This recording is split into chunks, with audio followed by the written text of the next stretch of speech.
Devin Hack, Jacob Friend, Sky Selinsky, Max Hitman. Oh, we're on. Yes. Go ahead, Don. Hello, ladies and gentlemen, and welcome into another edition of Panthers Baseball here this afternoon as your Beverly Panthers get ready to take on the Big Blue of Swampscott.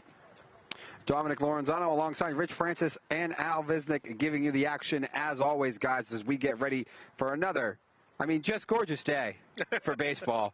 It's not windy. It's not windy. It is not windy, and that is kind of, it does make all the difference in the end. Definitely a bonus. We're keeping our streak going of nothing over 60. That's for sure. It's not allowed. My first game of the season was beautiful. It's not allowed ever since then. But anyway. The only reason the first game of the season was beautiful because you weren't here. Rich and I were freezing. I know, yeah. Oh, yeah, my first game of the season, not your first game. Your first game might have been the worst one. Yeah. But anyway, we get ready for this NEC matchup here in baseball as the Swampscott taking on the Beverly Panthers. Noah Guanci on the hill today for the Panthers, pretty much, considered their ace, and he's going up against Jamison Ford for Swampscott. And I believe you told me the starter today, Jamison Ford, is a freshman, correct? That is correct. That's what we have from the coaching staff at Swampscott. It's a very, very young Swampscott team. I believe they're starting 5 freshmen in the lineup today. Yeah. So they're, going through some growing pains. But, Joe Campanegro and Joe Raffa have been coaching on the scene a long time. A couple of good baseball minds. Joe Raff, one of my teammates in my men's circuit, played baseball with for a long time. Those guys will get them going, and I'm sure the second half they'll start to see some growth as they get ready for next year. But definitely undergoing some growing pains right now, but that'll happen with the young squad. Yeah, and Swampscott's similar to a lot of the other teams in the conference. Graduated a ton of seniors. Mm-hmm. Beverly's one that did that. Gloucester team we saw last week. They're a pretty young team, but this is probably the youngest team that we're going to see. They've got 1 senior on the team, and he's not starting. So, and they've got 4 or 5 kids, freshmen, that are starting. It'll be definitely a test for their lineup today as Noah Guanci has continued to just be the cream of the crop among the leaders and everything. Was looking at some stats in the paper yesterday, averaging over strikeout per inning. I believe he has 3 wins in all 3 starts, I guess. NEC starts, yeah. So Noah's really having a bang-up year for himself. His control's been good, his velocity's good, he's been mixing well. So the young bats will certainly get a good test today. Indeed, and I like you said, the mixing of the bats. When Guanci reaches the hill, you never know what pitch he's going to throw in what count. When he's effective, he can throw that curveball for strikes, can't he, guys? Oh, yeah. He can start at bats off with that curve. And Rich, talk to everybody. Plenty of people who play know what that's like. But when you can start an at bat with a breaking ball and a curveball like that, what does that do to the hitter? Well, a lot of batters, they go up there and they're looking for a fastball to hit that first pitch. And if you get a pitcher who throws a breaking ball that you can't tell that his arm is throwing a different pitch, you get a lot of guys waving at it, and you also get a lot of guys who buckle their knees and back out because it looks like it's going to hit him. With a lefty, you'd be a left-handed hitter. Yeah. And it just sets you up for the rest of the at-bat, doesn't it, if you're a pitcher? It really opens up everything. Yeah, and Noah also has that two-seamer that rides away from right-handed hitters. So, again, it's not a curveball, but it's almost like a right-handed guy throwing a slider or something, the way it moves. Yeah. So anyway, we are ready to get things going. Nick Berube, the shortstop, standing in. And the lineup that will go up against Guanci today is Guanci winds, fires, and pours in a first pitch, just missing on the outside corner. Nick Berube, the shortstop, followed by Connor Chiarello, the center fielder. Sam Nadworthy in the third spot, the left fielder. Jason Buffard, Caden Ross, Chase. I did these names beforehand, and then you put the mic in front of me, and I just drew a blank. Gruthius, Chase Gruthius, the DH. Michael Collins, the catcher. Will Rudy, the second baseman. And rounding out the lineup, Tyler Chiarello, the right fielder. The brother combination. Yep. Yes. I believe one a freshman and one a senior, though, right? No, I think junior. Junior, okay. As we said, there's only 1 senior on this team. Swung on, high fly, fouled off near the house, up into the trees. And Noah, for anybody who's never seen him pitch, is probably the quickest pitcher we've ever seen. Oh, yeah. And that doesn't mean the fastball. It means he just doesn't wait around. And he struck high fastball as he climbs the ladder there and gets Berube chasing. And Guanci, an excellent start to the ball game here with a punch out. Yeah, he was behind 3-1 at one point in that count. Came back, got the strikeout. And here is Connor standing in, the center fielder. And as you mentioned, Noah working at that textbook pace that we've come to see. I go down to put a K in the book, and he's already thrown one pitch. No pitch clock violations with him. No. You know, that's also, you know, that relationship he's got with his catcher, Noah Staffier. Noah gives him the call. There's no shaking off, and he just throws it. Back-to-back elevated fastballs, and Connor chasing both of them. And he looks at one for strike three. Throws him there with the heater on the inner half. Yeah, he painted the inside black on that one. That's such a touch pitch. He's been away. He's been up, and then he moves that inside and just throws him. Yeah, once again, you know, Staffier back there, he's given the location. He's given the pitch to throw. Did he call that? Yes, he did. That was an awfully late call. No, this is our friend with the delayed calls. Yeah, okay. 0-2. You got to wait a minute before you. You know what? I like it that he's emphatic at least. About yeah. Swung on and fouled off. Guanci really not wasting much time here. No. All heaters for the most part. Hey, he pitches like a kid who's kind of cold and wants to get home in a hurry. Yeah. Like that. Fastball paints the inside corner. Leaves Nadworthy, but nothing but a pair of shoes up there. And Guanci, 3 batters faced, 3 punch outs, 2 looking. An excellent start to the ball game for Noah.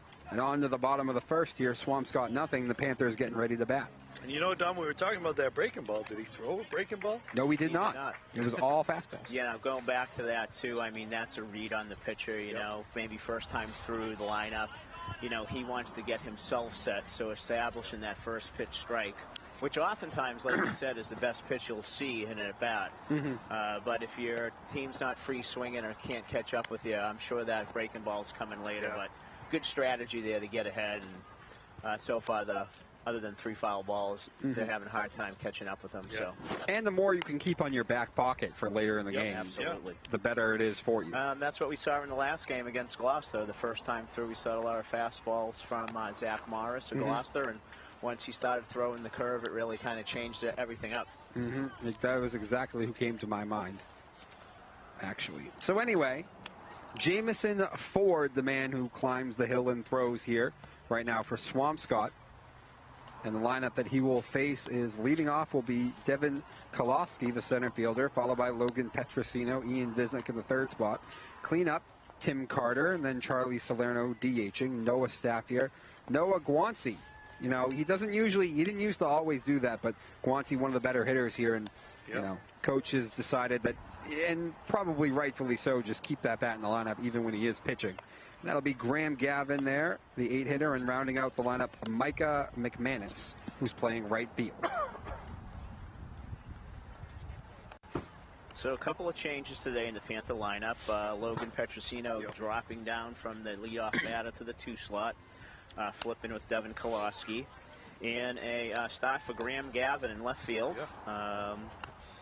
And Micah McManus, who has been in and out depending if Noah's pitching or not, is back in right field. And, you know, both boys, Graham and Micah, have been pitching some solid innings as the Panthers have been expanding the depth of their staff. And now they get a chance to swing the bats and play the field. And I'm going to guess, you know, Kolosky's got good speed. If he can get himself on base, then now you get Petrosino, who leads the team in RBI, to be able to drive him in. I'm going to guess Beverly's going to try to steal a little bit here and there. So you might see a lot of running out there. And first pitch swinging, swung on, hits it on the ground over to second. Has it, plenty of time, makes the throw. And a good start for Ford there with a 1-pitch out. Logan and Al, I had also looked at the stats from the North Shore that you probably were looking at. Logan leads the team on pretty much every offensive category. Yeah, hits, runs, RBIs, home runs. Yeah, for you sure. know, you name it. I think he's he ends up there too with RBIs, and we got Logan is a dangerous guy, as we've said many times. That Logan, as goes the Panthers offense, as goes Logan. Ford gets ahead of him on the outer half there with the fastball. Logan swung on, takes this the other way in the left field. Left fielder going over, cannot make the play. That's going to bounce in. Logan takes the turn. He's headed for second. He'll get there easily. That ball just kept slicing away from the left fielder. And right on Nadworthy. Yep. Did you guys think Nadworthy was going to catch that? No, I thought you saw it the whole way. The way that was tailing away from him off the lefty bat, and where it was hit so far up the line. My concern was it going to be fair? Was it going to stay fair? The wind's not blowing so much, so it didn't really curve that much. Slice away. And now Visnick standing in with Logan at second. Curveball in the dirt. Nice stop back there. Logan showing that you throw him outside, he'll go the other way with it. It looked like they were trying to work him outside. And here's another guy who goes the other way an awful lot. And with the second base and Holden, we'll see if Ian can take advantage of that big gap between the first and second base. Got a lot of space over there. A lot of space in the right center gap as well. That one missing high, and he falls behind Visnick here 2-0.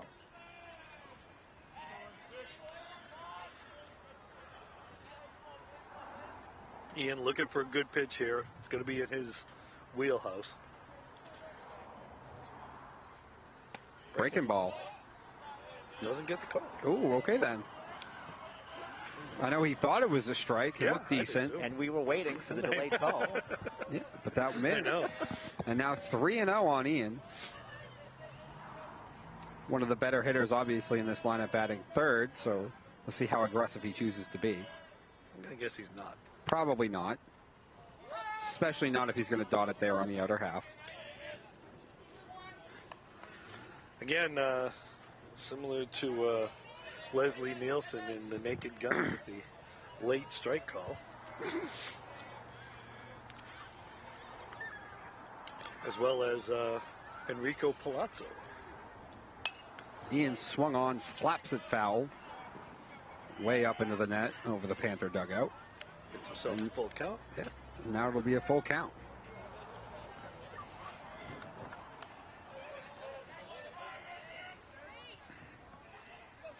It's a slow day here at Frank Forty / Brother Roberts Field. Oh yeah, there's not much going on the other field. Women's lacrosse practice. There goes. There Logan. he goes. High pitch. Why did he not?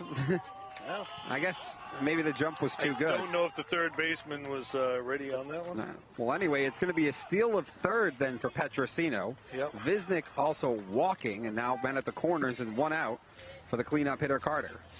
Al, do you think Ian's going to be stealing on this pitch? I would say yes there, Rich. I would agree. Especially with the aggressiveness that's on third base. Yeah.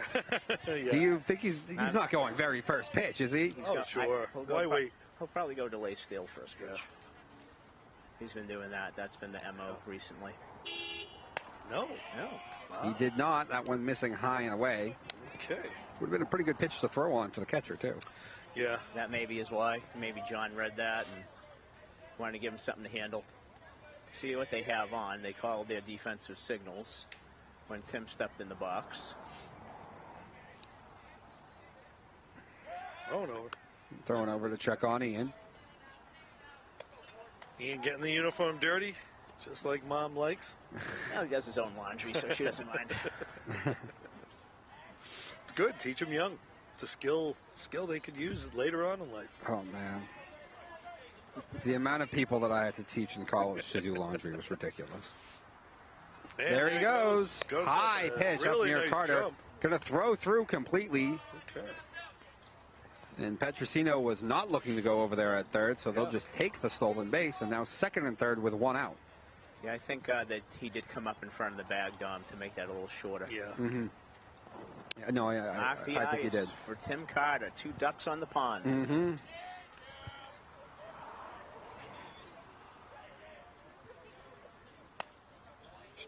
Strike.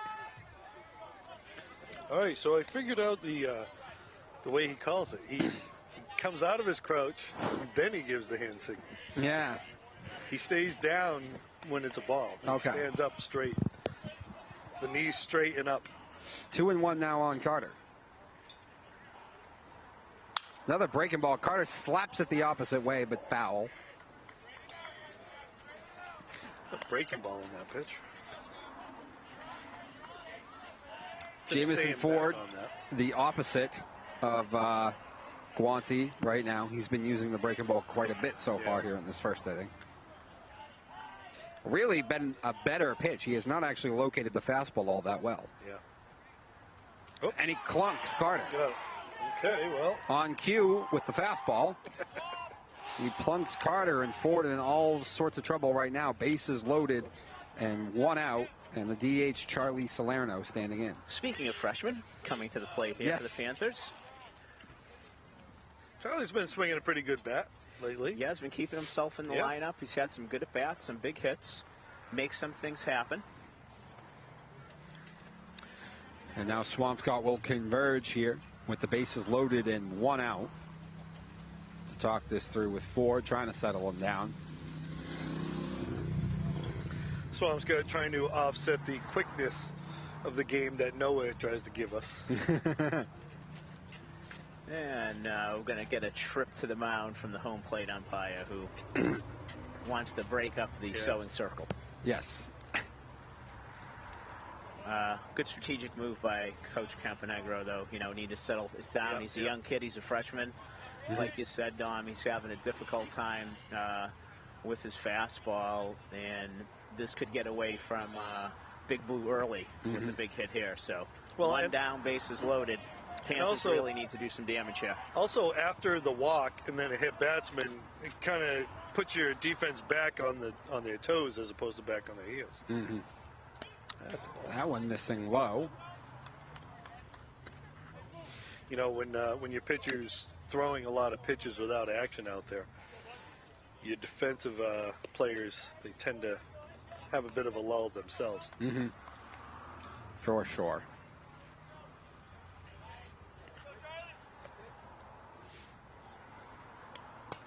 Strike. See the knees? 1-1 there. Nice location with the fastball there for Ford. Trying to get Charlie to hit one into the ground.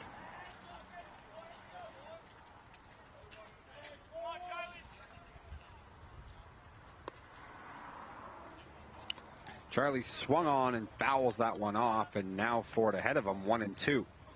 Ford with a nice fastball right there. Yep. Now time for Charlie to maybe choke up on that bat a little bit and protect here with 2 strikes. Bases loaded. Can't strike out here. Don't give up on that fastball. Sit on it. And drive it. Sit on the fastball, right, and adjust to the breaking ball. Yeah, and you know he's got a lot of space out in the left center gap there. Got a little action going in the Swampscott bullpen, number 13, Rich, if you have the sub list there. Ford winds, fires. That one missing low, and the count back even here to Charlie at 2-2.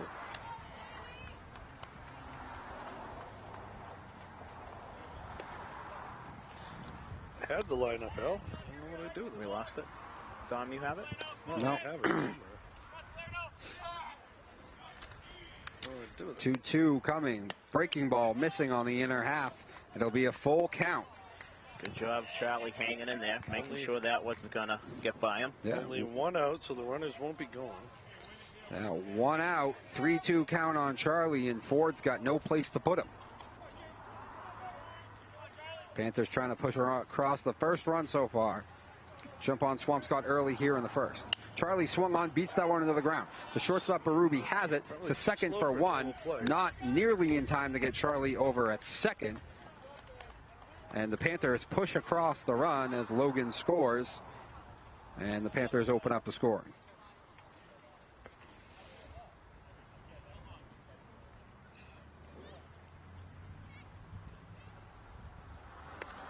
So score that 6-4 on the putout and an RBI for Salerno. And a fielder's choice. Here it is. found it. You got it. There you go. So in the bullpen, we got Dawson DeBari. It's a good baseball name. Mm-hmm. I like that. Now, the freshman Ford just 1 out away from getting out of this inning with just 1 run surrendered, and you know Swampscott's got to take that. Yeah. They have got to feel good about that. But first, they got to get Noah Stafford, who's been swinging a very good bat as of late. Stafford has been swinging a hot bat. I feel like most of the Panthers in general have been swinging pretty decent bats. The game against Zach Morrison aside, and, you know, that's how it goes sometimes. I mean, he's a stud pitcher, I'm sure. One of the best ones on the North Shore, and he was dealing.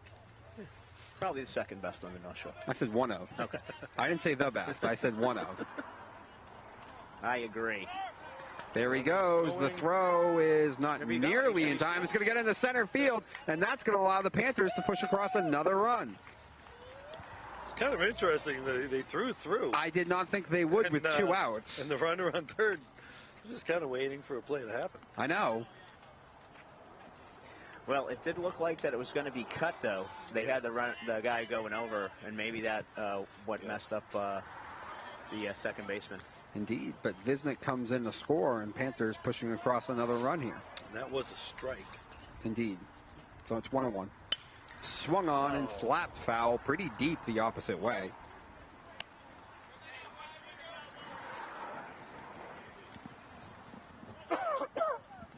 I almost had got some solid wood on that, but this is not the pros. Solid composite. Aluminum. BB Core certified.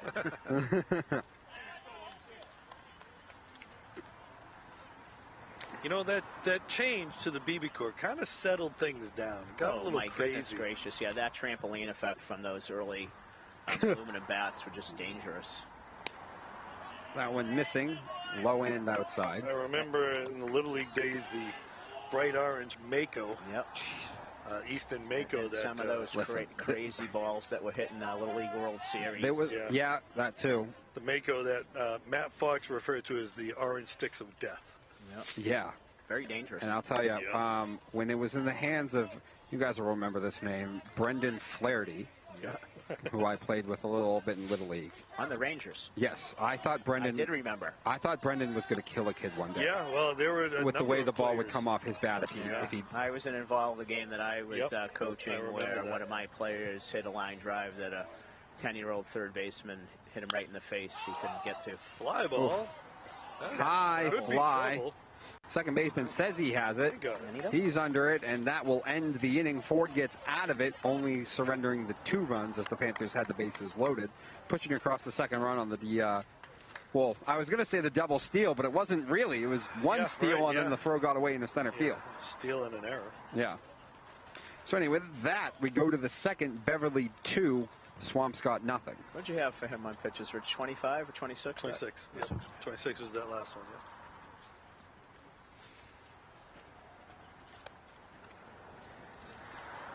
Yeah, back to the game against Gloucester. I know the guys were frustrated. They had got a lot of runners on base and had opportunities to break through. So, you know, in a sense, not a dominating performance, but he was a dominating when he needed to get the outs with runners on base. So, and that leaves you, you know, feeling woulda, coulda, shoulda. You know, one hit away, you know, the 1 run becomes 3, that kind of thing. Yeah, but, indeed. And you know,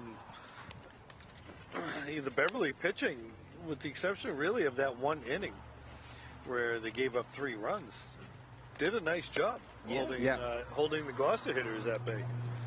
I mean, I think there's only been 2 bad innings all year. I think for the most part. Yeah. Right. So anyway, Guanci coming back on the hill after striking out the side in the first. And by the way, while we have this time in between the defensive alignment around him, Staffier, the catcher, Carter over there at first, Petrosino at second, the third baseman Ian Visnick, the shortstop is Jonathan Reyes. He's not in my starting 9 there for a sec because he's, you know, being DH for. So it took me a second there. And then the outfield left to right, the left fielder Gavin, center fielder Koloski, and McManus over there in right. So this is the first baseman, Jason Buffard. Strike. Let's see if Noah stays extremely fastball heavy here. So far, he has. Inside corner, outside corner. Yeah. Where's this one going? And as long as he's locating Going it, upstairs with the triangle? long as he's locating it, Oh, got him Went away. waving yep, outside. and he took him outside the zone, got him reaching on another fastball. And as long as you got a good one going and you're locating it, Yeah. first time through the order, why show him anything else? Well, it's also, I think he's pretty comfortable with his defense out there that if Yes. they do hit it, they'll make a play. Sometimes, sometimes the pitcher thinks, I got to strike everybody out because the guys behind me can't get it done. Mm-hmm. Caden Ross, the third baseman, the man standing in now. Another freshman for the Big Blue. Break.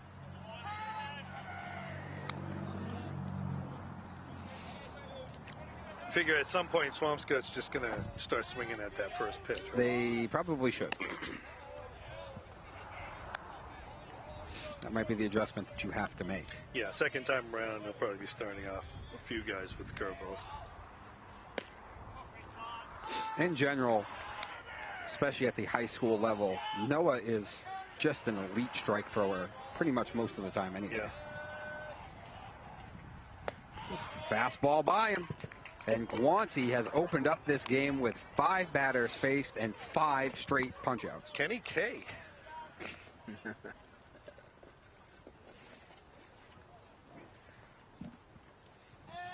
Here is the DH. Wait. Just waiting for you to say his Oh. name, Tom. Gruthius? Chase Gruthius. Been waiting for Chase to get up to give you another crack at it. Was that still wrong? No, I think you're good. Well, Was that the fastball again? Or was Yeah, that it something was. off speed? Yeah. Okay. So the last game, Noah had an immaculate inning. The Danvers game. Right? Yeah, the last game he pitched, right? The Danvers game. Yes. And which is, for those that don't know, 3 batters, 3 strikeouts, 9 pitches. Yeah. Not going to get that here, but Yeah, because he just fouled it off. well, and threw there a was a ball. Oh, yeah, there was one. But a pitcher like him can do that because he has good control. Yeah. And he And does he stuff takes like him that. right outside of the zone again on that outer half, getting chasing. Didn't even mean to do that. So Noah, 6 up, 6 down, 6 punch-outs. And on to the bottom of the second, Beverly still in front, 2-0. And the thing is, Noah's got a good fastball. But he's not hitting the 90s. He's not, just throwing it so fast that guys can't hit it. He's just locating his spots, making them guess. Mm-hmm. Those last 2 strikeouts, they were fastballs off the corner. Mm-hmm.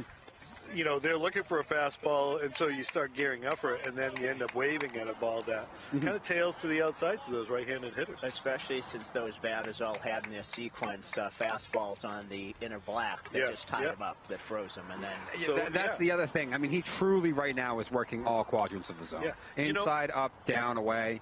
And when you're good enough, you don't have to throw more than that one pitch if you hit your locations. If you take a little off it here and there, you change your grip on the ball, and that's what Noah's doing. He's just mixing up the fastball. And now, as you said, he does throw 2 different fastballs, right? Yeah. He throws the 4-seamer and the 2-seamer, so gives you a different look even on the fastball at least. Pitching and real estate. Location, location. Indeed. So the freshman Jamison Ford back out there for his second inning of work. Beverly got to him for the tune of 2 runs last inning. One of them not really completely Ford's fault, though, and I thought he did a decent job, actually, of bearing down when he needed to and making some quality pitches. But yeah, he only gave up 1 hit in the inning, but the walk and the hit batters were an issue. And he will get ready to face 7, 8, and 9, Guanci, Gavin, and McManus.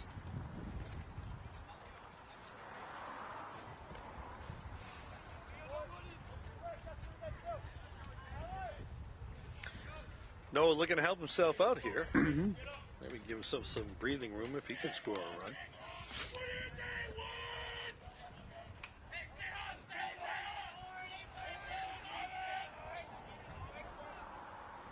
Noah swung on, puts a charge into that one. The left fielder. That's over his head. The left fielder took a wrong angle at that, and that's going to get by, roll all the way to the wall. Noah's going to take the turn from second, but he'll hold up. To stay right there. He will stay there in the second double of the game for the Panthers.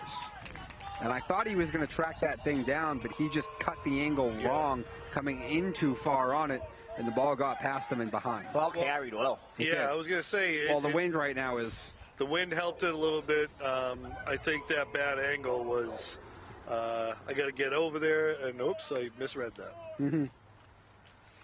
Again, a tougher play for a left fielder, again, off a left-handed bat, just like Logan's, Mm-hmm. All right, that was hitting the gap. I think it just traveled more straight. It didn't track towards the line. It just kept on going. Yeah. Graham Gavin. The alliterative left fielder. Fouls it off. Gavin taking a good rip at that one, fouling it pretty much straight back. Graham not happy, it looked like. It looked like he really liked that pitch. Didn't seem too pleased. Just missed it, what as he they say. didn't do to it, I guess.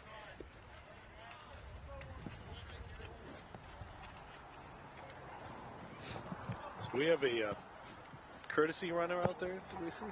Yes, that looks like Anthony Mastriani running for Noah Guanci.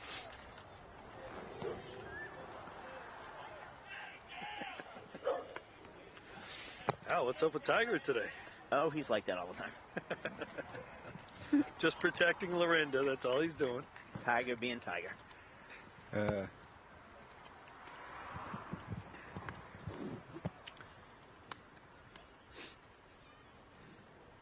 Ford not quite working at the same pace. There he goes to third. They weren't paying attention. He's in. No, he's out. Safe. All right. Safe. I thought he went out there and did that. No, got him safe. And I thought he was safe. I thought he did. No, I thought he was safe too. Although I will say, mighty close for having no outs in the inning. That was far too close for having no outs in the inning. I think you're But right. they caught Swampscott napping. Did he call that a ball or a strike? I think it was a ball. I think it was a ball as well. But I might have missed the pitch. Let's see. Sorry. Strike. Breaking ball in for a strike. I got 2-2 right now. Yep. I get you want to catch the defense napping, but that's a fair point, Al, with nobody out. That was dangerous. Well, let's see what happens here. It was a If he dangerous. scores, then great play. Yeah. No risk, no reward. Outside. I get you. 3, full count.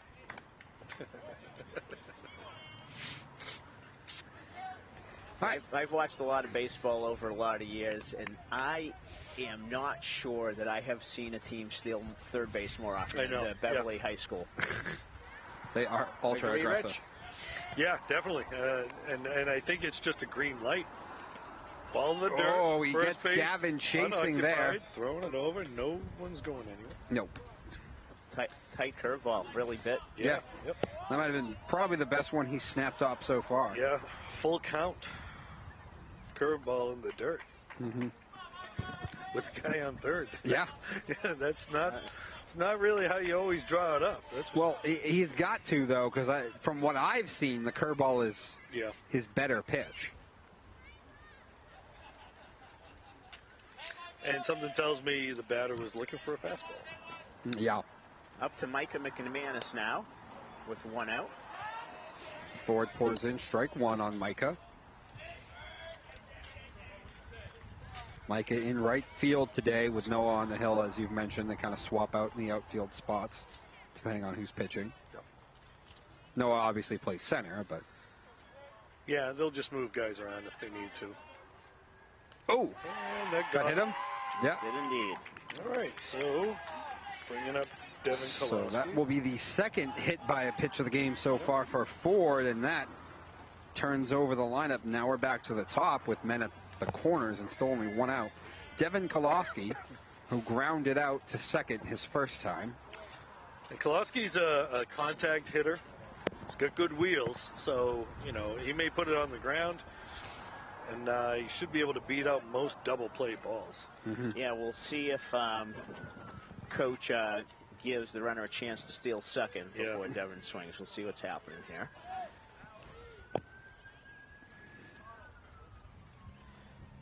So the 7 and 9 batters reached to set the table for the top of the order. So this, let's see if the Panthers can continue to take advantage of this.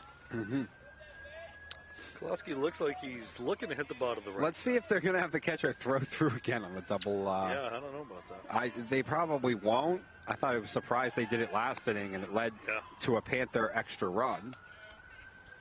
In hindsight, probably was a mistake.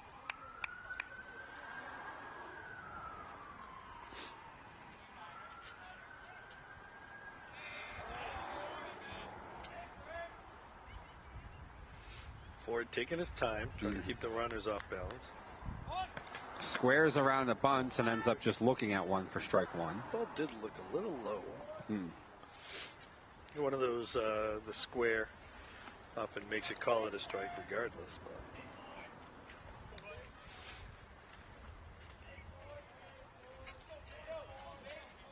So far, the umpire's been consistent with the strike zone, though. Indeed. Agreed. Credit where credit is due. And there they go. There he goes, Pitch and it's a out. pitch out. Throwing it back. Throws it back to the pitcher. Another stolen base. Threw that softly back to the pitcher. I thought usually you if you're rifle it trying to back. do that, you throw a BB to the pitcher to try and...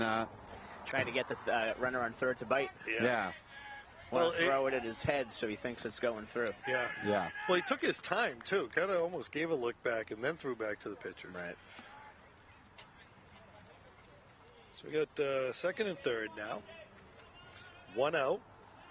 Force play is off.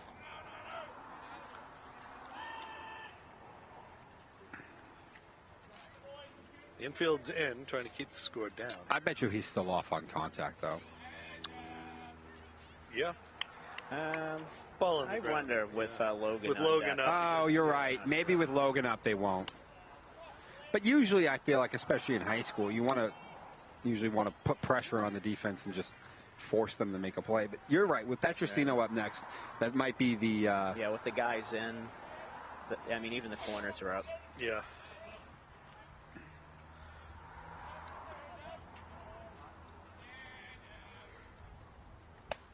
Ooh, big wave and a miss there from Devin. Elevated fastball gives him a little better look there, getting above his hands. That ball's lower in the zone. He's probably right on that. Yeah.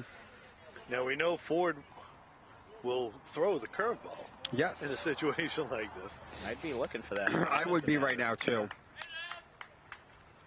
He did. Full count.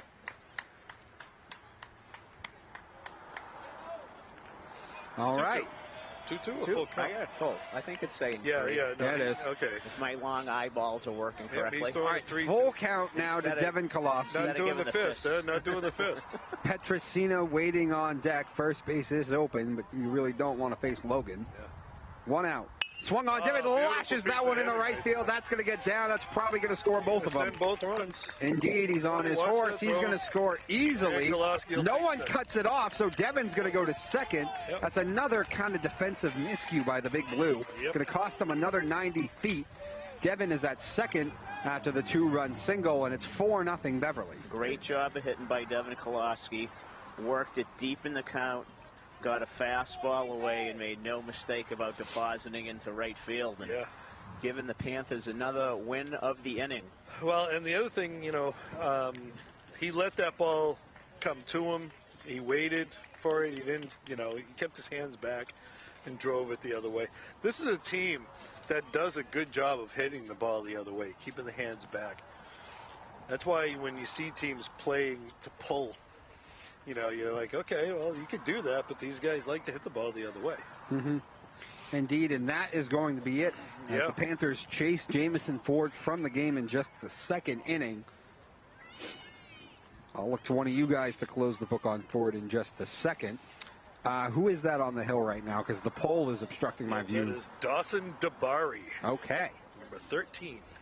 Dawson Dabari, the man in now.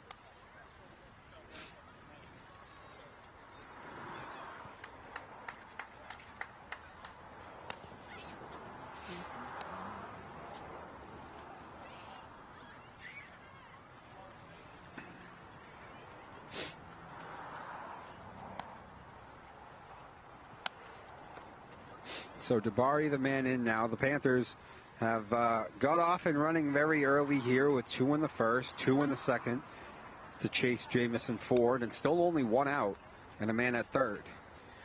Jamison leaves after, by my count, 52 pitches, having given up 4 runs, and is still responsible for 1 runner on base. He's given up 3 hits, struck out a batter, walked 1, and hit 2.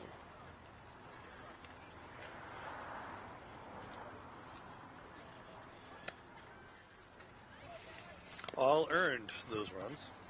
No. The 1 run. The second run in the first inning was not. Oh, correct. That was the one that was After the throw through. After the throw through. Because then the next batter was Staffier, who he got to pop out to second. Error 2, I think, on that one. Yeah.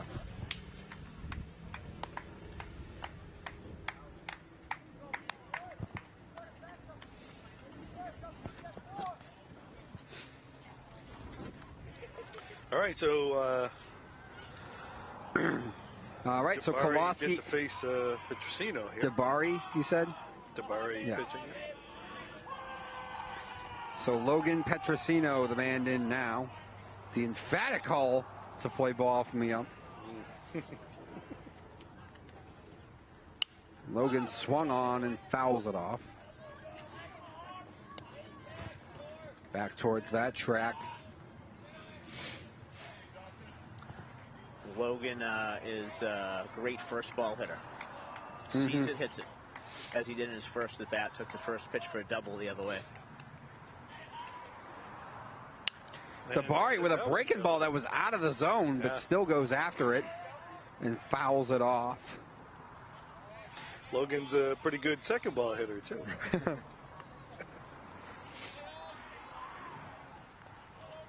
Looking like Vladdy out there, going after, liking everything. Just chasing everything. Yeah. He was a fun player to watch. Oh, he was one of my favorites. Vlad Guerrero, senior. Yeah. Hall of Famer. Oh, yeah.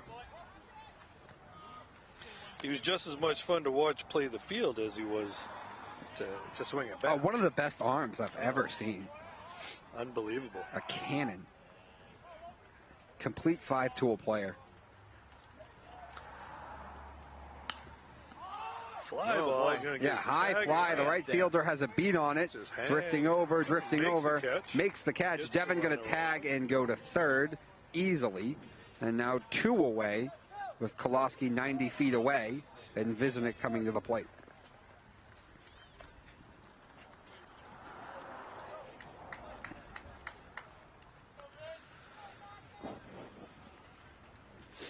Speaking of arms, who's your Mount Rushmore of outfield arms?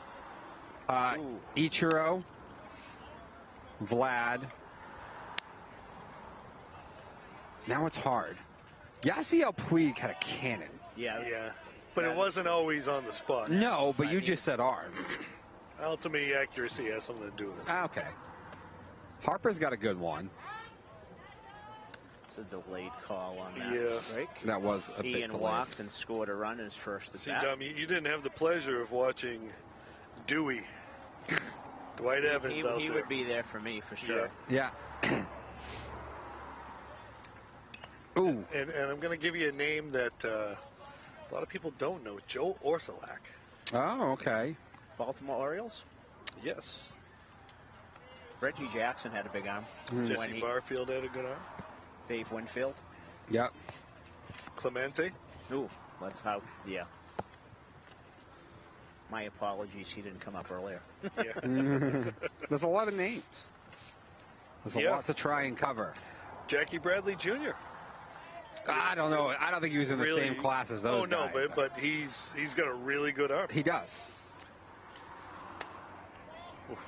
Now, okay, that one did not make it. one thing about Jackie Bradley Jr., you didn't really see how good his arm was because nobody ever ran on him. Yeah. And our man in the booth, Chris Roy, Andre Dawson, and Bo Jackson. Yep. Jackson didn't play long enough. Swung on, fouled back near us. But he had a couple memorable throws. But Oh, yeah. you know, as I think about that, I still think about him running up the wall to catch that ball. That throw where he threw out Harold Reynolds is one of the best throws I've ever seen. Swung on, takes that in a... It's going to be a tough one. Yeah. It's going to drop. Yeah, it drops. They're not going to have enough time. In the book, it's a hit. Wow. Was the second baseman really playing in the hole? I thought he had time to get there. I did too.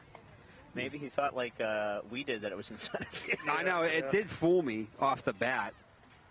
I'm glad I'm not the only one who got fooled on that. RBI single there for Ian. A 75-foot RBI single. Brings up Tim Carter. Tim was hit by pitch his last at bat. Yep. Colossi scoring, so it's 3 runs that have come home so far in the inning here for Beverly. So that one was a ball.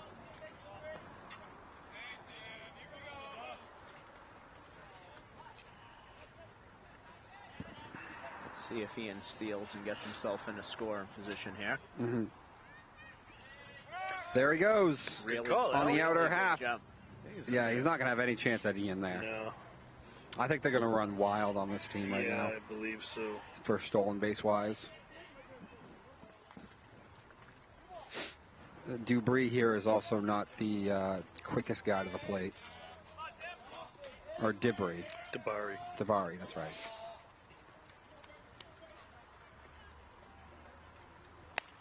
He's really not quick to the plate at all, actually. You may see another steal of third. That's like...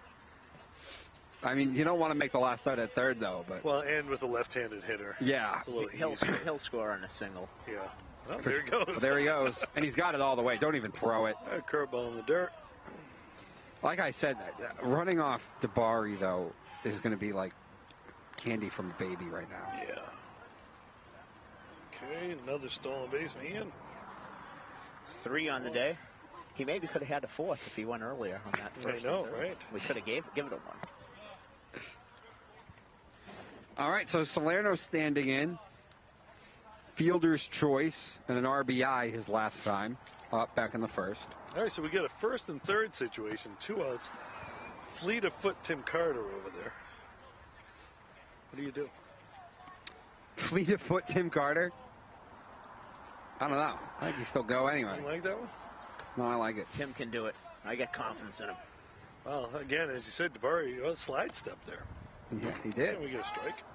And he poured in a strike. Do you throw a pitch out here? I would. The batter? Especially, yeah, now that you at least got ahead, I would. Is he pitching? See if you can... It almost looks like he was going to go from the windup there for a second, the way he's I know, opened up. yeah, But, it does. okay, there we go. Then he comes in. Ooh, double clutch on the front foot. I saw that, too. Nope, not going. That one missing on the outer half, and a 1-1.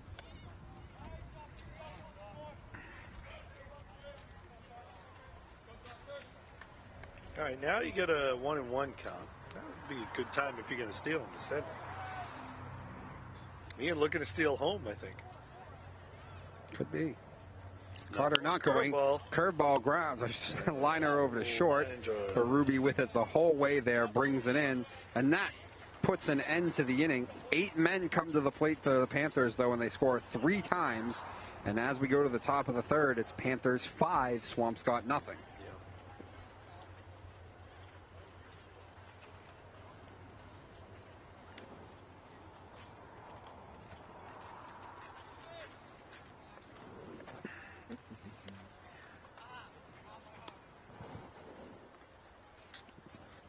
So Guanci back out there climbing the hill, and so far he's faced 6. He's punched them all out. And he'll face 7, 8, and 9, Collins, Rudy, and Tyler Chirillo here in the third. So now we'll close the book on Jamison Ford, just adding the 5th run as Devin came in. That was his runner. Yep, that's right. So Noah's been sitting over there for a bit. Yeah. Hopefully get himself warmed back up. Yeah. I wanted to go back to the discussion we were having a little bit earlier about the different bats and the aluminum and BB core. I was, never missing the opportunity to talk about my own baseball participation. But back in the day when I first started playing 28 and over baseball, they had all those bats with the trampoline effect. And, Did they really? And, there were balls, being hit, 400 feet. Yeah. There was a guy on my team that I played for down in Somerville. He went back-to-back weeks that he hit pitches with line drives. He broke an arm and broke an ankle, both requiring surgery. And the next year we went to wood bats. And been playing wood bats ever since. That's how it should be. But that was before. But there was no BB core to go to back in those days. Right. Yes. Swung on and lashes that one foul. So, for those of you unfamiliar with BB core, it's just they certify aluminum bats to make them behave like wood bats. Swung on that one, hit into the ground over to second. Logan has it, throws to first, got him. And Swampscott has... Their first ball in play. Yeah, I was about to say, they're making strides here. Or we should really say, and the Panthers make their first assistant put out after. Well, and Noah only threw 2 pitches that at bat. So. And here is the second baseman, Will Rudy, and he looks at what looked like some sort of breaking ball. Looked like a ball. It was. Yep. But I don't think it was a fastball. Fastball on the outer half, getting Will to swing through it. Yeah, I know there were a lot of softball leagues that they restricted bats because of that. Because obviously softball, it's a much shorter field, so the infielders are in even more danger. And guys would actually, I heard stories of guys sending bats out to get hollowed out to give them more of a spring effect, which the bat on the outside looks like a legal bat, but they were essentially illegal bats. Nobody would ever do that, would they? No. Cork a bat in the big leagues. Yeah. Swung on and fouled Cheating off. softball. It's been a long time since we've had a cork bat. I know. Or somebody's been caught with a cork Right. bat. True. Well, Who was that? Their bat hit the ground and it rolled out. Who was that? Do you remember that? They threw a bat on the ground and the end popped out and the pieces. Oh, really? Oh, I remember that. I forget who that was, though. And Guanci goes back to the strikeouts. Well, Was it Sosa? It was. I I think think it was. Was it Sosa or Albert Bell? No, I think it was No, it was Sosa. Sosa, I think right? he's right. Because the last one I remember being caught with a cork bat was Sammy Sosa. Well, they use different woods now for some of the bats. It used to be it was always ash, but now guys are using maple, bamboo. Bamboo's not allowed in MLB. Bamboo's actually a composite bat, and those are great for the kids who are starting to learn to hit with wood because they actually come with a warranty. They're almost impossible to break, the bamboo bat.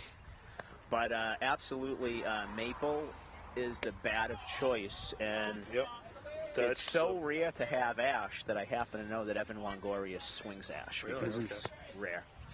Yeah. The maple saws off, though, like the ash does not. Yeah, You see some pretty crazy broken bats these days now. Yeah, I've always, for years and years, have used the same turn of Louisville Slugger. There you Swing and a miss, and Guanci continuing to run roughshod right through this lineup. 8 punch-outs for Noah in his 3 shutout innings of work. Well, Barry Bonds switched to the maple right around the time he started hitting all those home runs.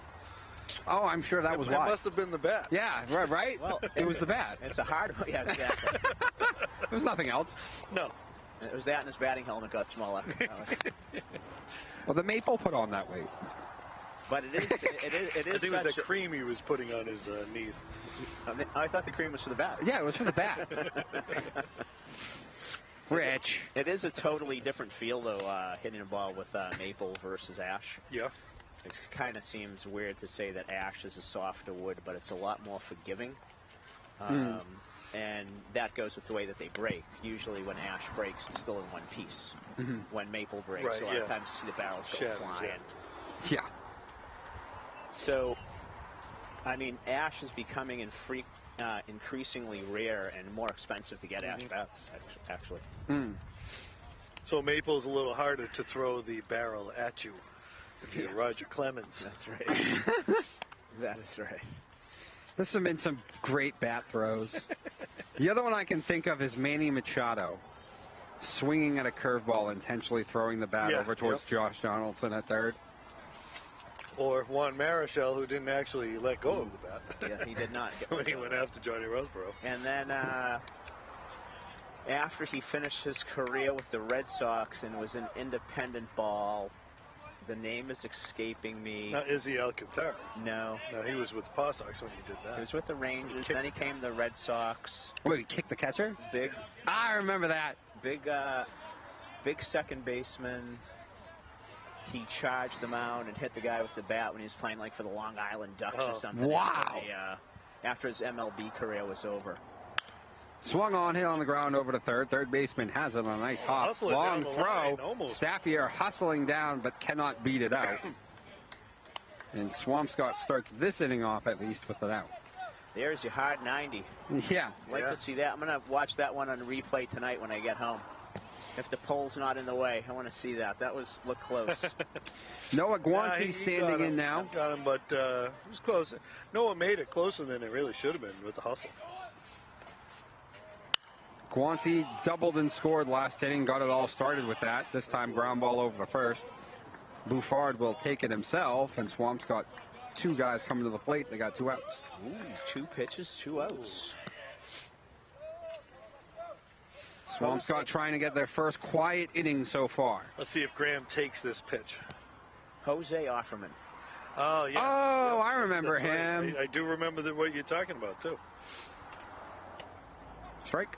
Nope. Okay, never mind. He didn't straighten his knees, Dom. Yeah, that's right.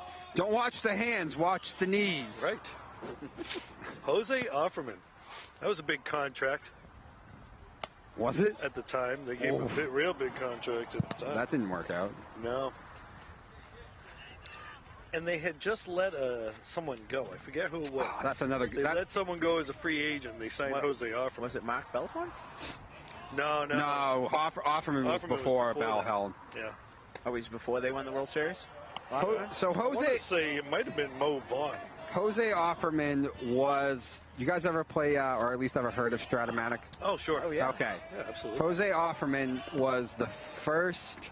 He was playing the first round of Stratomatic cards I ever bought. Really? That was 2000 or 2001. Now, he wasn't on the Sox then. Okay. I know he wasn't on the Royals, Sox anymore by the then. Royals at that time? Someone like that. Or it could have been... we started with the Royals. No, it could have been Montreal or someone like that. Okay.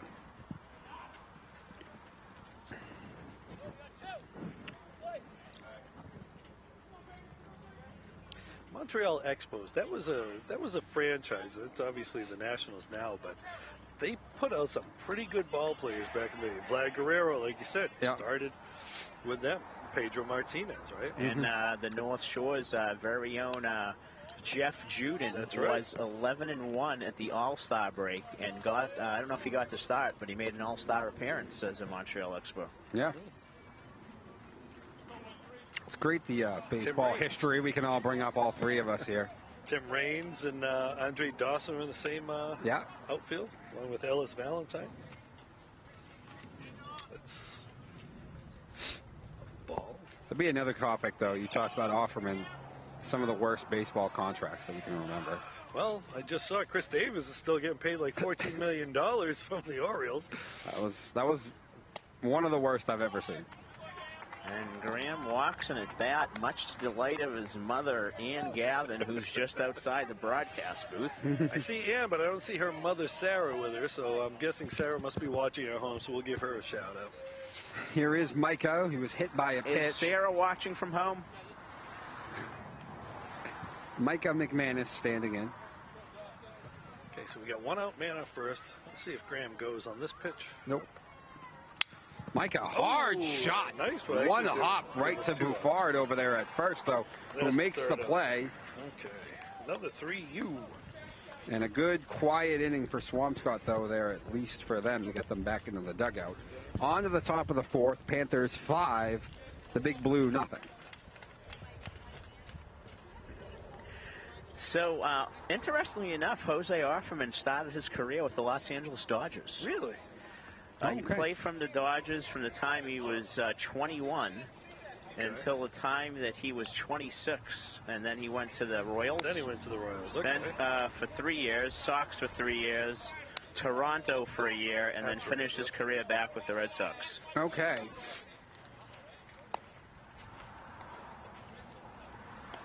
And how many broadcasts do you hear that comes up with the name of Jose Offerman? I know. Not many.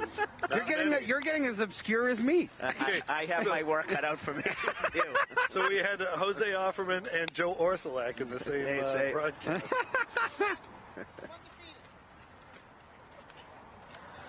One man who is not obscure, at least on the North Shore, though, is Noah Guanci, as he is getting ready for his 4th inning of work, and he has been nothing short of dazzling so far in this performance here today. So we will not speak on specifics. Right. Our former producer here, Robert Dokes, he's working down at Fordham doing their sports video and broadcasting. And we would always talk about these obscure names and interesting baseball names or whatever. So he sent me a list of names of some of the college players that he has seen this year. We'll start with McGuire Tuffy, as opposed to Tuffy McGuire. Are you sure he doesn't have a last name first right now? No, McGuire Tuffy. Oh, interesting. Kind of sounds like Stuffy McGinnis, former major leaguer, played for the Red Sox and a bunch of other teams. Was that Snuffy or Stuffy? Stuffy. Stuffy. Native of... that one swung on and laced in the center field. Koloski on the move and got it. Oh, what a great catch. Nice play. Boy, what a jump on that. Devin had a long way to go to track down what was a very well-hit ball by Berube, but Devin got there. And for all the complaining we do of having obstructed view seats from the broadcast booth, we had a perfect look at that. Yeah. Perfect look at that. Great job by Devin. Oh, trying to bunt on him there. Guanci has it. Plenty of time, makes the throw. Ooh. And then Carter goes down. I think he might have been stepped on. I don't know if he got stepped on or if he just twisted it. Oh, maybe. Looks like he's okay. Yep. 1-3. So, you know, we got interrupted in our talk of Stuffy McGinnis, a member of the $100,000 infield, native of Gloucester, Massachusetts. You know, Rich, probably because I'm friends with you on social media, I have a feed of vintage baseball that I see now. I'm making you responsible for that. I have to read that every day. Strike? No? Yep. There it is. But that's good for us. Entertain the crowd. So my BevCam viewers. My brother Dom, you're not the only Dominic on the North Shore. My brother Dom has been an avid advocate of Stuffy McGinnis getting into the Baseball Hall of Fame. Oh, okay. And he would not be wrong. I mean, McGinnis was a lifetime 300 hitter for a long time. Had the another play there. Another play. Another BFP. Another play for Noah. 1-3 again on back-to-back putouts. 1-2-3. Noah sets him down again in the 4th and on to the bottom of the 4th. Panthers in control right now, up 5-0. Rich, I had 8 pitches in that inning. Yeah, I think you're right. Yeah.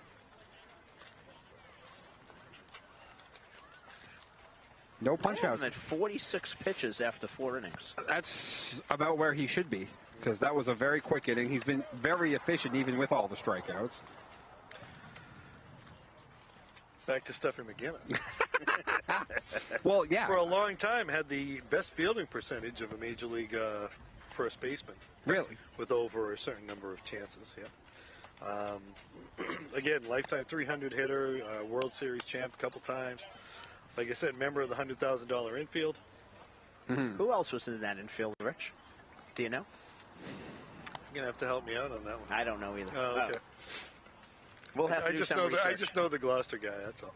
Of course. But, you know, there are a number of players like that who won't get in because it's all about the statistics now. And so a guy who played in 1916 who didn't have 30 home runs per season. Yeah, back when if you hit 6, it was unusual, right? Sure, right. Well, that was the dead ball era, yeah. Well, and not to mention, you know, you're talking about fielding. You know, think about the gloves they used back in those days compared to the giant things that they Yeah. use now. And even the fields themselves and how well manicured Sure, they really. right. You know, there weren't a lot of Todd Rushtons of the world taking care of the Beverly High School field here Yeah, at right. Brother Roberts, you know. Well, and then, you know, But while I'm saying that, hats off to him with all the Sure. rain that we had. Yeah. This Oh, I field know. looks in fantastic shape. And yeah, as I said to assistant coach Joe Raffer, if there's any way our field would be ready today with all the rain, Todd would have it ready. Ground ball, shortstop. Berube, long throw, makes it to gun down Devin Koloski. Not an easy play there. no, it was a nice play. 6-3. Dogs having all kinds of fun behind Yeah. us.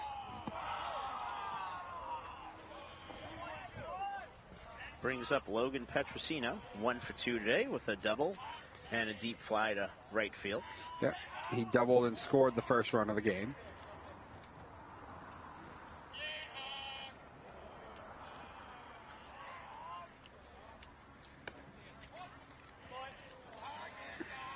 Logan doesn't get cheated in his at-bats. No.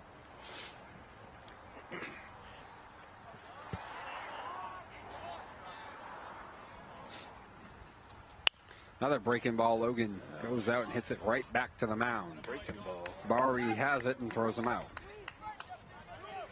Tabari's settling things down a little bit. Absolutely. Yeah, I was just about to say that. He's done a good job here out of the pen. He did allow one run to score in the second, but it was not his run, not his responsibility. An inherited runner. Yep, so right now working on 2 2/3 of shutout ball. Lines and fires to Viznik, and Ian fouls that one off. That's going to be a foul ball. Ian has walked and singled in a run. And stolen 3 bases. number of bases. He's lively out there on the bases. Yep. I don't have my normal scorebook today, so I do not have the steals in here. But It's all right. Between Al and myself, oh, I'm not worried. we'll get pretty much everything covered. Yeah, That's no, I got two guys here who are also keeping books, so I'm good. Actually, with Al here, you're covered. Yeah. I do love keeping the book. I get distracted on occasion. I do too, but doing play-by-play, Inside. I can't keep it as clean a book. Well, you know, back in the day when I grew up, you'd go to Fenway Park and get a program, and you only have a blank box. You had to write everything Right, in yeah. yourself. Yeah. That's right. Now they give you all kinds of stuff to circle. Mm-hmm. That is always fun. And he gets Viznik looking there on the outer half. Nice 1-2-3 inning. First 1-2-3 inning of the game so far for Swampscott pitching. And as you mentioned, a beautiful job so far out of the pen by Dabari. 3 shutout innings, 2 walks, and a punch out. He's allowed 1 hit. Yeah, he's done a really nice job settling things down, for sure. As the game picks up a little steam here. So, probably wondering about that $100,000 infield. Ah, Done a little research, okay. and the third baseman was Frank Home Run Baker. Okay. The second Probably had baseman, 12 home runs in his career. The second baseman was Eddie Collins, That's right. and the shortstop was Jack Barry. Okay. Eddie Collins, I believe, is a Hall of Famer. I think you might be right. They played for the Philadelphia Athletics Yes. in the early 1910s. And they probably got bigger crowds than the Oakland Athletics are getting right now. They had less than 3,000 people in attendance at a game the other day. Well, the Oakland Athletics right now might be the worst baseball team I've ever actually watched in my lifetime. Yeah. I'm not exaggerating, actually. I'm not trying to be hyperbolic. I truly think the few times I've had to watch them and just what I've seen also just record-wise and everything, I'm sure, you know, in my years of watching baseball, it's not, you know. Baltimore Orioles had a pretty bad one a couple of years ago. They did. I do remember that team. That was maybe some of the worst pitching I've ever seen, but I thought the lineup at least had some talent. But that A's team is, like, tragic. That's where Moneyball all started. Indeed. All these statistics that you're talking Speaking about of money, I think a lot of it now is them conserving money for their move to Vegas. Yeah, I agree. So, Rich, you were right. Collins went into the Hall of Fame in 1939. Nice. Buffard, Ross, and Gruthius. Tim Carter with a nice... Carter catches it in the air as he goes to the ground. Told you, fleet of foot. And Swampscott at least has advanced to making contact against Noah here the last 2 innings, but largely extremely soft contact.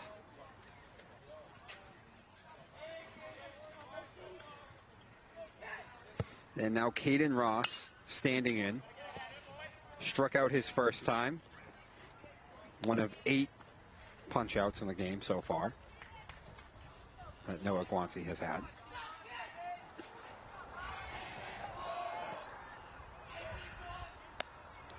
You know, even so far, second time through the lineup, I'm not seeing the breaking ball a ton from Noah.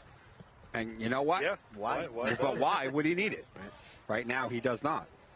Fastball. That's in for a strike on the outer half. Beautifully painted at the knees. Al, I believe 1939 was the first year of the Hall of Fame, correct? I don't believe he was in the inaugural class, but I will check on that. Swing and a miss. Another punch out. 9 of them for Noah Guanci. Second time Ross has gone down swinging. But interestingly enough, Rich, the second baseman, Jack Barry, played his college baseball at Holy Cross. Okay. Before making his debut with the Philadelphia Athletics, and was part of the Red Sox team that won the 1915 World Series. Okay. Not to be confused with the host of the Joker's Wild, Jack Barry. He was also involved in the scandal that was that television show, the movie quiz show, television show 21, where they were giving the guy the answers. Nope. Well, you move from my genre of sports to the theater, the film, the big screen, and I'm left behind. Yeah, same. Fastball gets him fishing there on the outer half, I believe, and he's got 2 strikes now on Chase. Charles Van Doren. He was a brilliant college professor, and he was popular to the fans. It's a show similar to like a Jeopardy or something. They started giving him the answers, so they could keep him winning, and then the drama of is he going to get it or not kept happening. Another one for Guanci. Guanci going to run that one a little bit over to first, underhanded over, and Noah continuing his beautiful, beautiful performance here. 1, 2, 3, down they go in the 5th, and on to the bottom of the 5th. Beverly up 5-0. So Noah has been involved in all but 1 out so far in this game. Two. 2? Devin's that's right. fly ball That's right. and the ground ball. Actually 3, right? There was The line drive to Carter. The line drive to Carter, yeah. So 3. The line drive. Yeah. And the and other than that, there's he's also involved with other ones. there's also a ground ball by Petrosino to Petrosino. So he's been involved in all but 3. Hi, Tiger. So he's allowing his teammates to make some plays. Yeah, we got Tiger in the booth here. Tiger's in the booth. Who's a good boy, huh? Oh, there you go, buddy. There you go. Tiger, Thanks for the visit, Tiger. And Lorinda, too. He could be a team mascot for someone. Ipswich. Yeah. The Ipswich Tigers. Ooh, there you go. Lorinda not liking that. Paint him black. He can be a Panther. So that body type does not work. Frank Home Run Baker, also a member of the Hall of Fame, Rich. Okay. Elected in 1955. All right, so the one guy who's in part of that $100,000 infield who's not in the Hall of Fame is Stephen McGinnis. And I bet you put his offensive numbers against those guys, they're probably pretty similar. Right. He must have been not very well liked by the writers, I guess. Right. I don't know. The second baseman, Barry, not a Hall of Famer. Oh, okay. But he won 2 championships with the Sox in 15 and 16. All right, Tim Carter. Fighting the war in 18. Tim Carter was looking like Doug Mankiewicz over there earlier. Mm-hmm. Making a really nice play. Doug Mankiewicz, Joe Orsulak, and Jose Offerman all in the same broadcast. I'm going to tell you, Doug Mankiewicz is the best fielding first baseman I've ever seen. Because I never saw Stephen McGinnis play. So. Now, I like that you just brought that up because I was going to bring up one, right? So a lot of the positions people have their automatics that they think of. I feel like I can't really think of an automatic second baseman as far as best defensive one I've seen. I know Orlando Hudson in my lifetime might have been the best defensive second baseman I personally watched. It's not Denny Doyle. Dustin Pedroia was pretty good too, but Hudson was better.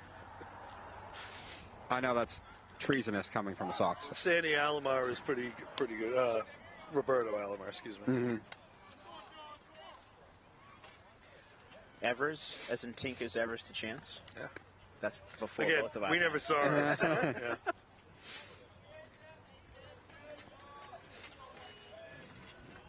Carter has not had an official at-bat yet. He has now. Now he has, as he was hit by a pitch and walked his other 2 times. This time he goes down looking. Tabari's really done a nice job since coming in. Mm-hmm. Yeah, he's mixed it. This might, I don't know if this is the end of the road due to pitch count. Here comes Coach. Yep, that is going to be the end of the road. So what's he at, about 40, I guess? I don't know, but I'll tell you what. I got him at like 37. I had him at 34 coming into the inning. Yep. But I'll tell you, he has been exactly what the doctor ordered probably for Swampscott. Since coming on in the second inning, he has pitched 3 1/3 shutout ball, 1 hit, 2 walks, 2 punch-outs. Oh. At least that's what I got him down for. He's going to leave him in the game. But he is going to leave him in. So he's at 37 pitches, and it's a hard stop. Well, they do have somebody ready in the pen, a left-hander. So maybe he's hoping to get this guy out. I think it's number 21, I believe. Okay, 21. I think. No. Well, 20. We'll see him soon enough. Salerno swung on and missed. Wait, it's a hard stop at what? Well, 40. Well, depending what he wants to do. Yeah, that's what I mean. After he can go 40 and be available. Yeah. In 2 days.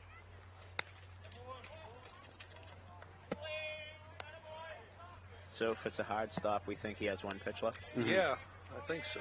27 maybe.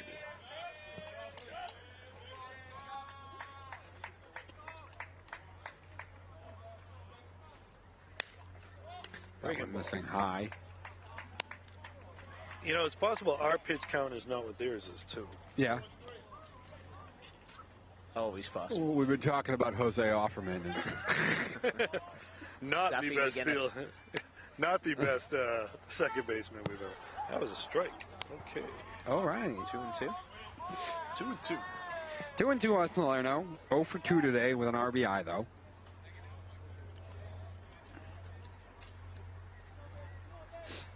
And Dabari winds and fires the 2-2. That one missing and runs it full now on Charlie. You know, you kind of bring up a good point, though. You know, there really aren't. There's nobody second baseman wise. Mm-hmm. You can say this guy was so much better out there than everybody else. Swung on, takes that one in the right field. Right fielder over and makes the catch. Thought that might have dropped. Yeah, he hit that well. Probably a little too well. Yeah. Right on the nose. I do have a controversial blasphemy statement on defense as far as by position. Nolan Arenado is the best defensive third baseman. Ever? No way. I know. I knew it. I knew he was going to go. Brooks Robinson was better. I don't know, man. I think Arenado's the best. Craig Nettles was pretty good defensive third baseman as well. Yeah. And swung on and lined into center field. Center field got a beat on it, tracking it down, makes the play, and Dabari continues what has been a beautiful job out of the bullpen for the Big Blue, something they desperately needed. Yeah, he's now set down 7 in a row since walking Gavin in the bottom of the third. And the name is escaping me right now. A player that I really like to watch play. Third baseman, played with the Red Sox. Didn't like to have his head touched. I can't remember who it is. Oh, Adrian Beltre. Adrian Beltre. He cannot hold a candle to Arenado. He was a very good third baseman. He was, but Arenado is the best. And I will accept Brooks Robinson. I will not accept anything else. And here's a fact about Beltre that I probably shouldn't say on the air, but he did not wear a cup. And I don't understand how you could play third base in the major leagues and not wear one. I mean, maybe his glove. it was so. extra motivation to be the best he could defensively. I guess so. Maybe so.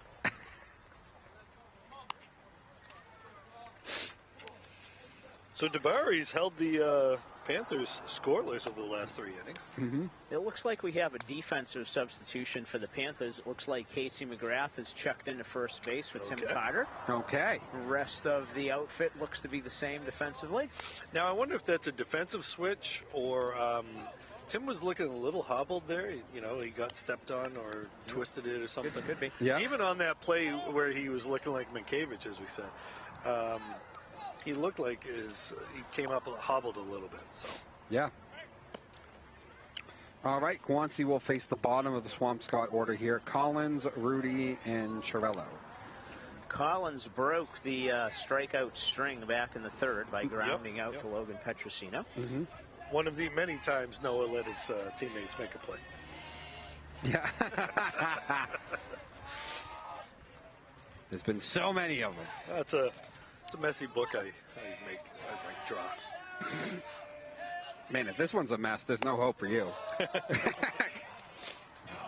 Tell you, I get distracted. Noah, I got Noah under 60 pitches right now. I don't think that's wrong. Yeah, I had him. I have that being his 60th pitch. Okay. Because he's been mowing through guys, and the strikeouts weren't in deep counts usually. And then when they started making contact, a lot of time they were pretty early in counts even too. Yeah, and he really hasn't had a lot of deep counts. No. That one swung on and rifled into right field, but foul. The Panthers will play tomorrow in a game that was moved from Monday against Peabody. Okay. And they do not play over the weekend, so today's Wednesday, so Noah would be ready to go again come Monday on 4 days rest, so he really doesn't have any limitations, because obviously he's not going to pitch tomorrow. I think we got our first full count, do we? No, Yes. That's not true. First batter of the game went full. Okay. And, yeah, that's right. So swung on and fouled away again. We'll do it again here on 3-2. Collins probably the longest at bat so far of the game. Yes, sir. A quab already. One of few. One of maybe only two. Swing and a miss. Got him. Noah sets him down nonetheless. And the catcher throws that away, trying to get it to the third baseman. I'm trying to give the left fielder a little action. He hasn't seen anything out there. So.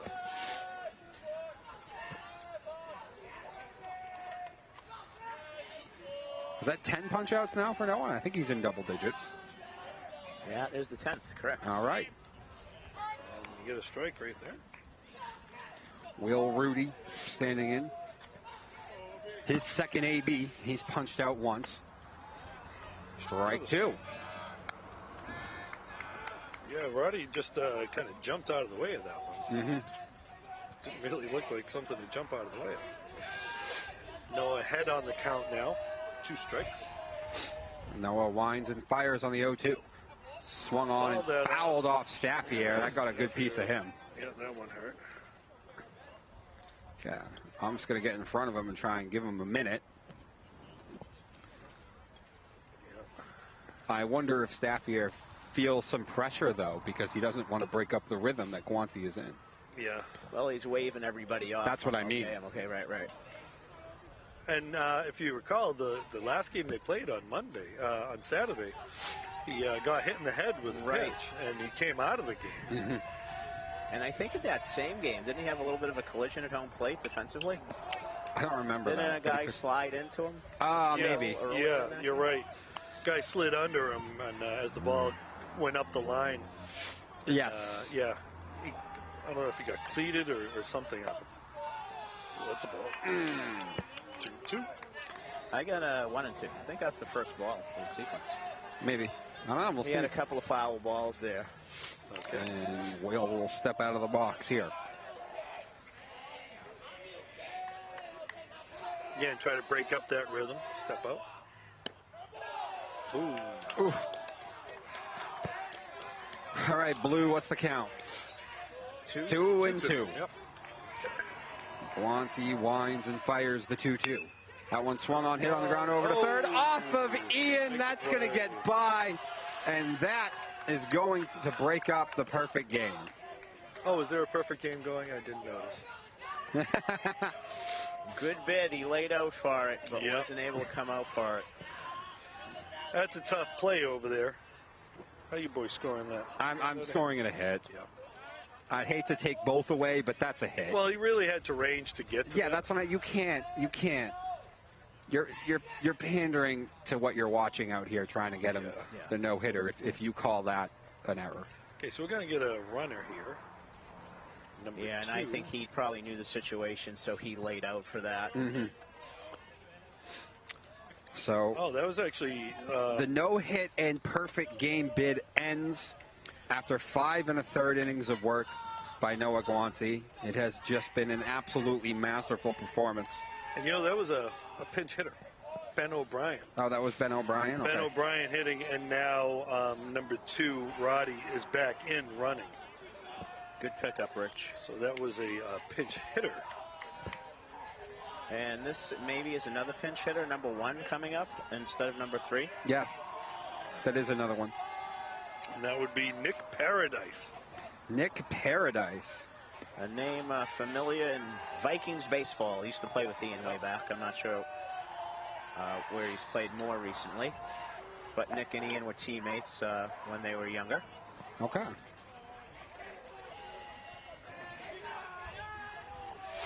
Can have a lot of fun with a name like Paradise. Guanci will work from the stretch from the very first. Squaring. Yeah. And we call it a strike. He did offer. Noah working from the stretch for the very first time now today. Something to watch. Well, I know the top of the lineup is up next, but down 5.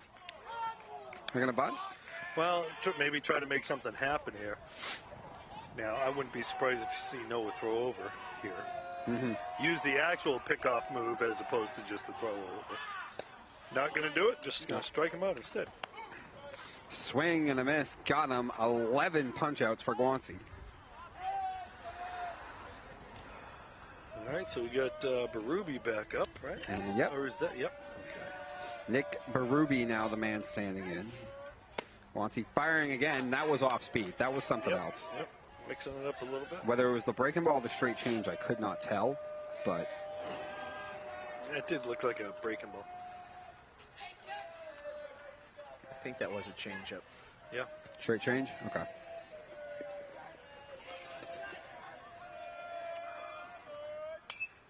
Fouls that off. Berube swung on and fouls that one straight back, and Guanci has him now 0-2.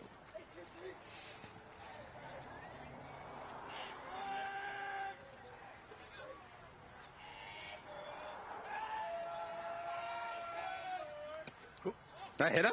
It sounded like it. I know. It made a weird sound. Yeah. Must have been the catcher moving.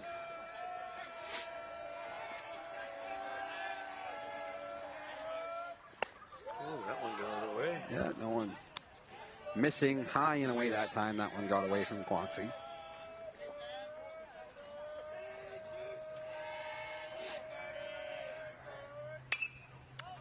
Foul. High pop back towards us a bit.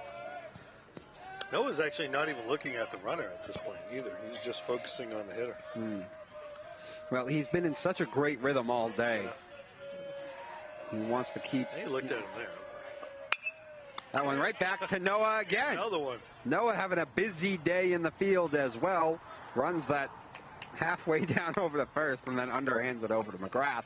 So the no-hit bid in the perfect game do end in the 6th, but that's where any of the bleeding stops as Noah leaves that man on first and has himself another well-pitched inning.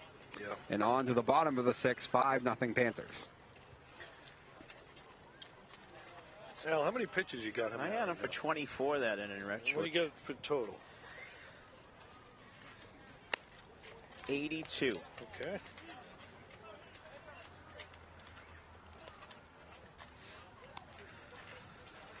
So Guanci well in line to be able to throw a complete game. Yeah. If they so choose. And I believe that's DeBari still on the hill. Yeah, okay, so why not? Not worried about the pitch count now.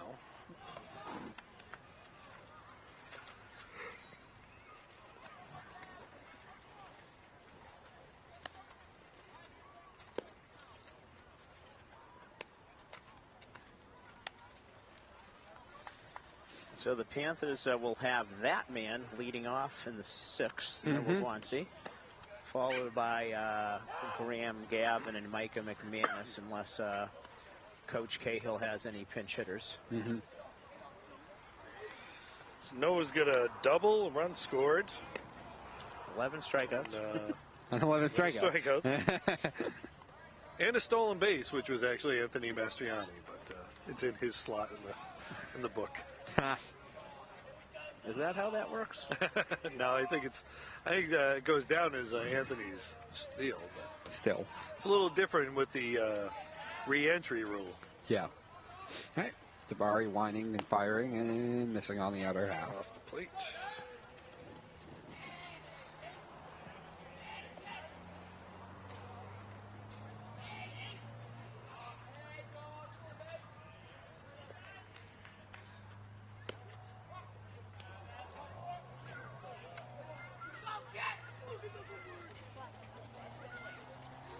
All right, Guanci in the driver's seat right now, up 2-0.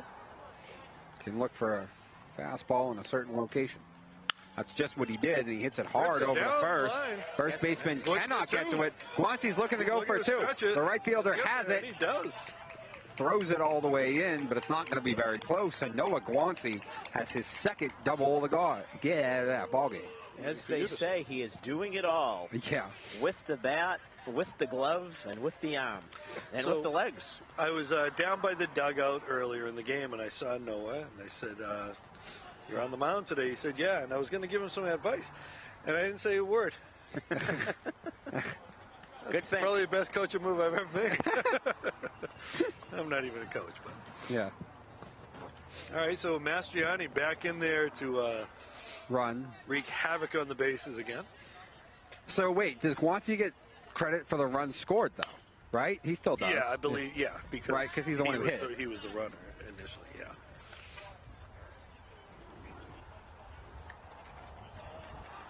Just kind of a bummer if you're Anthony, you don't get that stat added to your.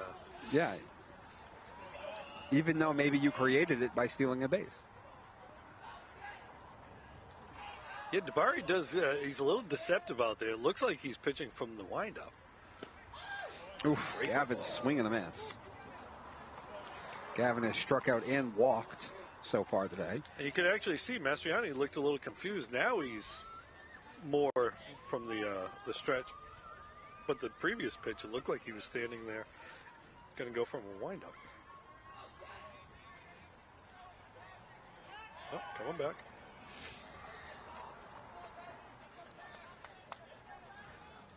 Knowing the danger Anthony poses on the bases there. Well, he did steal Chasing third. back. Yes, he did. Yeah, he did.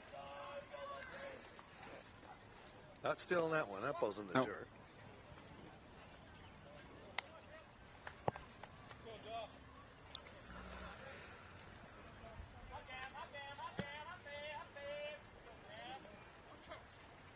All right, 2-1 on Graham. With Mastriani over there at second.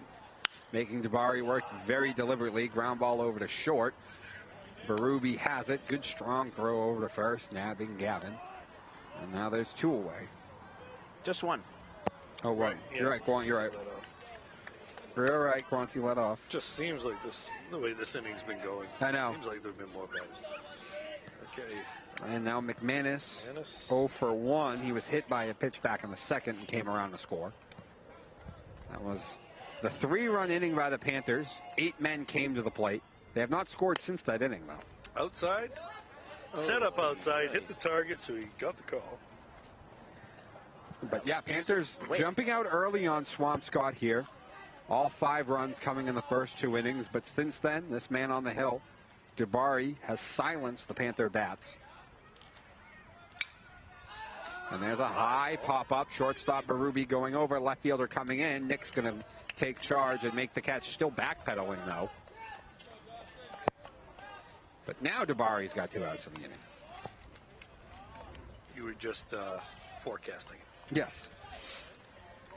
I'm a play-by-play man. I'm a forecaster, historian. By historian, I just mean obscure obscure players from the early 2000s. A master of the obscure. If they're in the early 2000s or The later. modern obscure. Yeah, because I had to have watched them. All right, so the JVs won their game 11-1. Just got the word from Coach Mike Levine.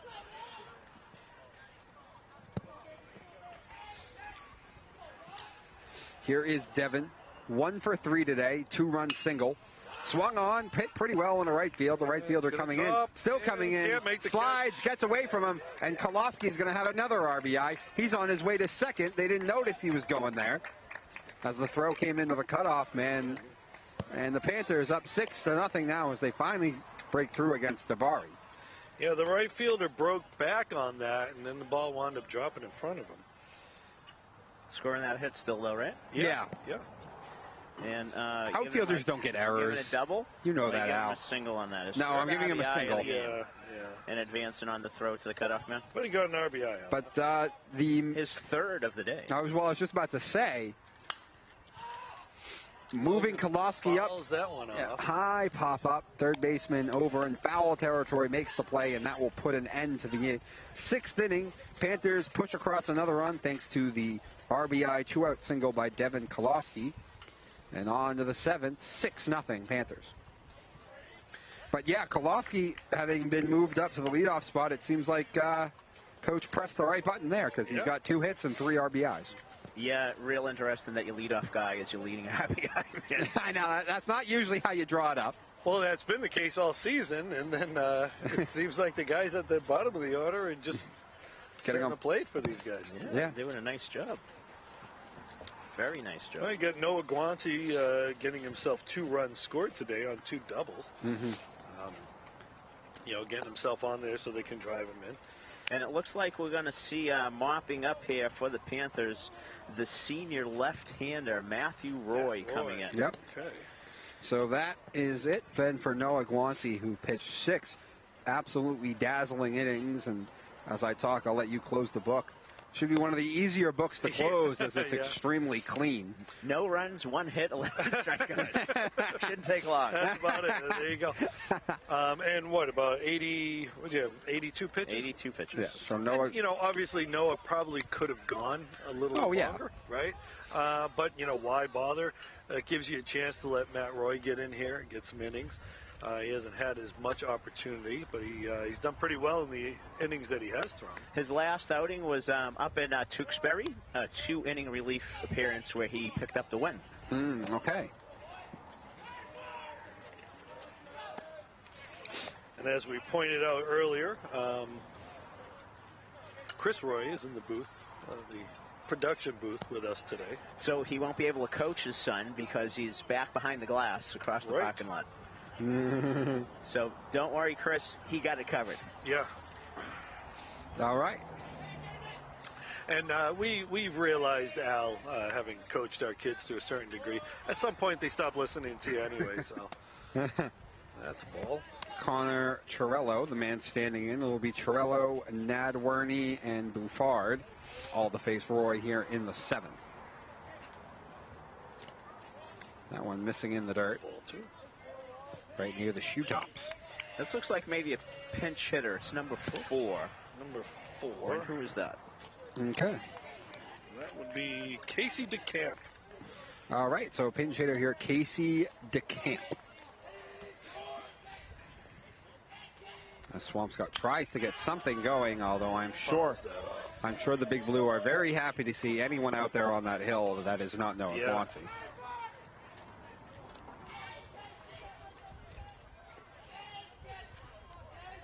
Coach Campanegro trying to get as many, get some at-bats. Again, it's a young team, so you're trying to build things, might as well get guys at-bats. Absolutely. High pop-up. Right fielder coming in, makes the play is McManus. Mike could take charge out there. Logan got a great jump on that, was heading to short right field, but as the outfield took complete charge, calls him off, and makes a routine catch. Good positioning, though. Nice job by Micah. All right, so this is Sam Nadworny. called his name in a couple sports, I believe. Sam has struck out and grounded to the pitcher.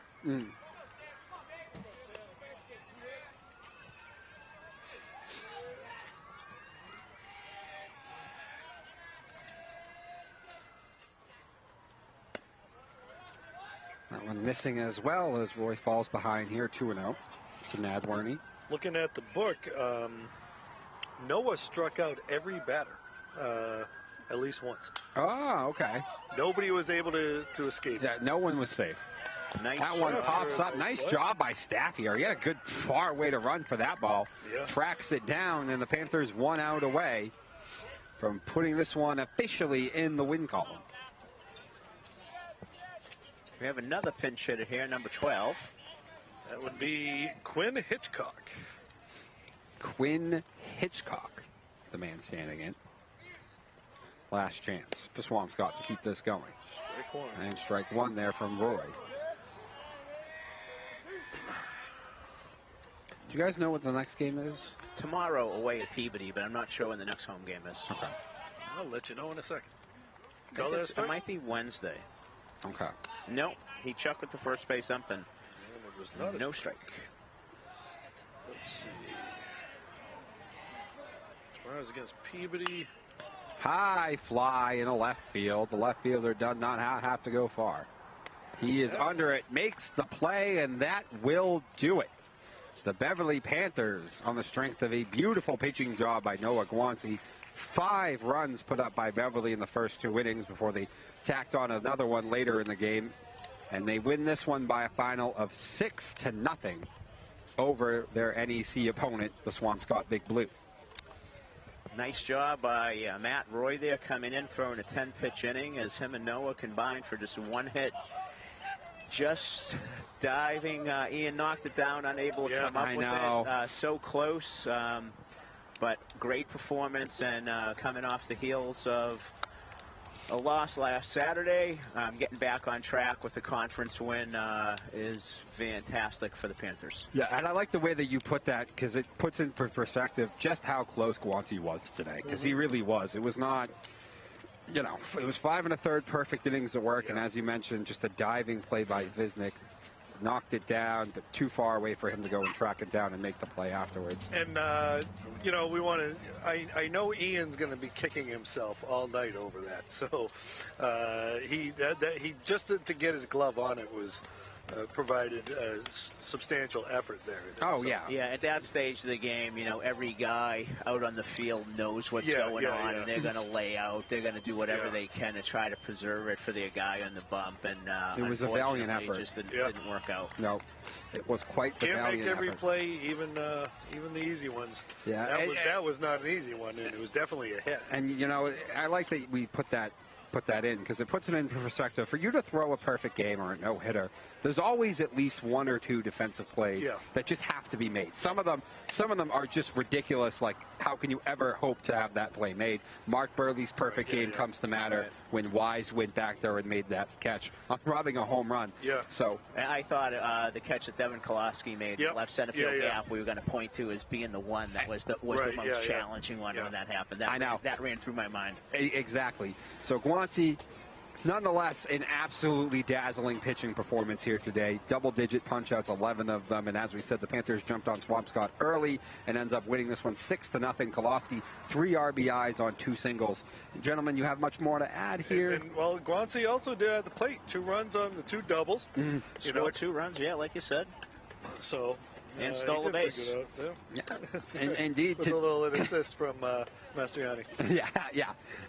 Indeed, it was Guanci's and Koloski's day today. Panthers taking this one once again 6-0 over the Big Blue, and I think that'll do it. Unless, do you know exactly when the next home game will be Thursday? Okay. Thursday. Winthrop, a game that got moved from Wednesday. Okay, so next Thursday, Winthrop, Thursday here. So that's when you'll hear from us next. So with Dominic Lawrence on alongside Al Visnick and Rich Francis signing off. Have a great rest of your day, ladies and gentlemen.